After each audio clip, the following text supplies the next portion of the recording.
kind of liked her because of the smile. It seemed genuine. I don't know, but it's not the typical heroine or main character that you fall in love with her. I think that the audience, half of them wants to kill her, and the other half feels like pity for her. So I don't know, but for me it was like a party. I had a great time during the whole thing. Yeah. So, Mr. Balaguero, if you're gonna make a movie with this technique, it'll probably work better if you use unknown actors, because otherwise people can say, "Oh, this is not real," because you know it's Robert De Niro there, so it can be real. So, how did you go about finding your actors, and specifically Manuela? Well, from the beginning, we decided to have unknown actors. Because it was very important, the audience could not recognize faces, you know, in order to make it real and make it credible.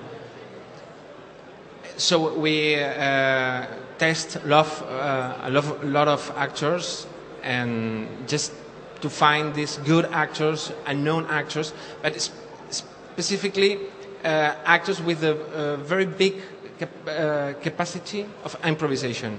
Because the essence of the film, of the shooting of the film, was the improvisation. You know, there were no dialogues in the script because we didn't want just the actors learning the lines, and then we wanted actors going inside this situation and reacting spontaneously and improvise. So improvisation was the most important thing. When we were finding the actors. And Manuela was a little bit different because Manuela was well known in Spain. Well known in Spain because she worked in a TV station as a presenter,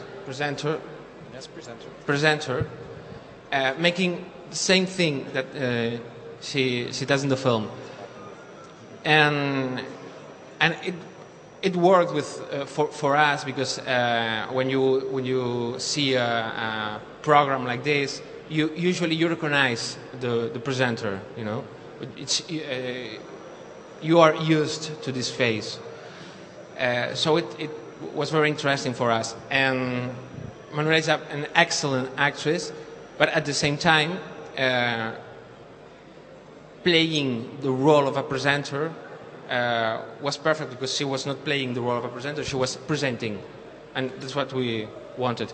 Other actresses were not able to present.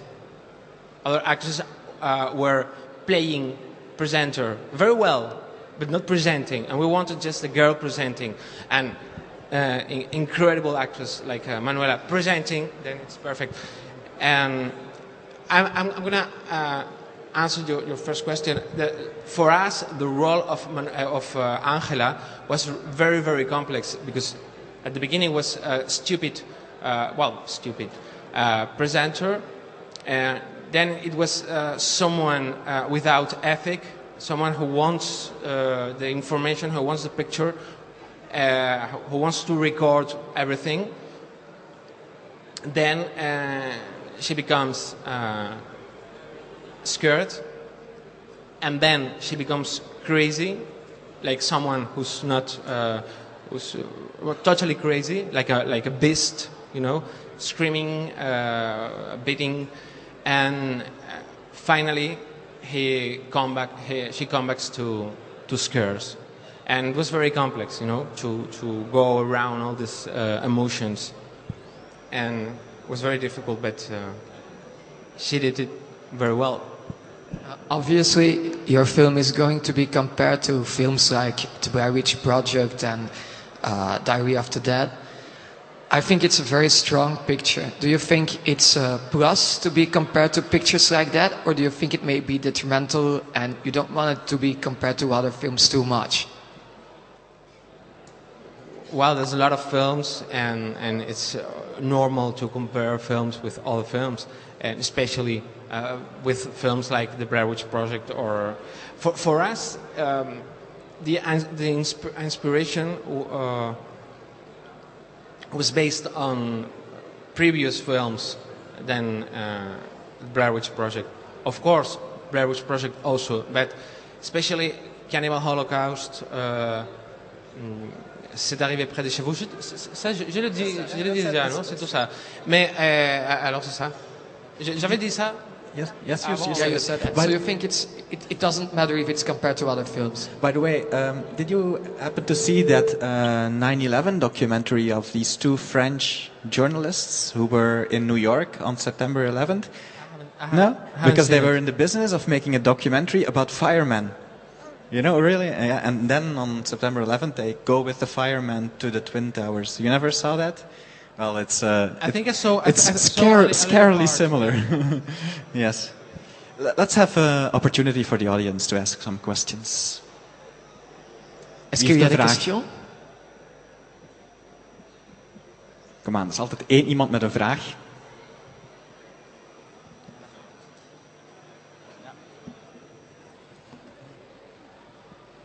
Hi, I have a question for Manuela. I saw you in the film constantly running up and down the stairs, and now you told me. Okay, so in the film you're constantly running up and down the stairs, and you just told me there were takes like 20 minutes long. So it was hard for you to make that film, I suppose. Physically. We shouted for 12 hours a day. And they are very, ¿cómo se dice? Exigentes. Exigentes. Excited? No, excited no. Excited, yes, but she wants to say exigeant. Exigeant. Demanding. Demanding. Yeah. So if we had to repeat the shoot 25 times, we had to repeat it 25 times.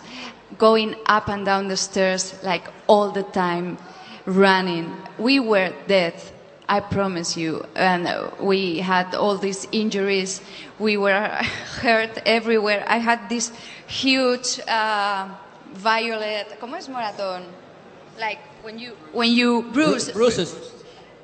All everywhere in my body. One of the firemen, the Manu, the main one, once he fell down and he had a esguince. ¿Cómo se dice esguince en francés? When you don't break your leg, but almost. But they were really bad and we couldn't cut, so he had to go running with that. It was very, very demanding, and I don't do sports or exercise, so I thought I was going to die. In the morning, when I woke up, I couldn't move in my bed. I was like, very bad. Okay, and for how many days was the shoot? 4 weeks. 4 weeks 4 long. weeks. Okay. Yeah. Anybody else? Yes?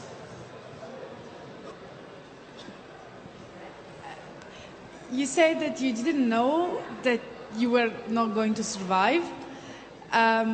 So how did you feel when the last scene was shot and you're actually dragged away by the zombie?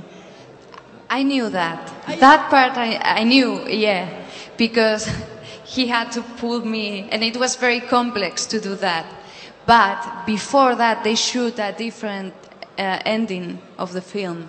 That's the one I told before, that I was going down and going out of the building, and I had this old lady beating me, and I died. So at the end, they tried to convince me that the best for the film was not to survive, because otherwise it would be like, you wouldn't believe it.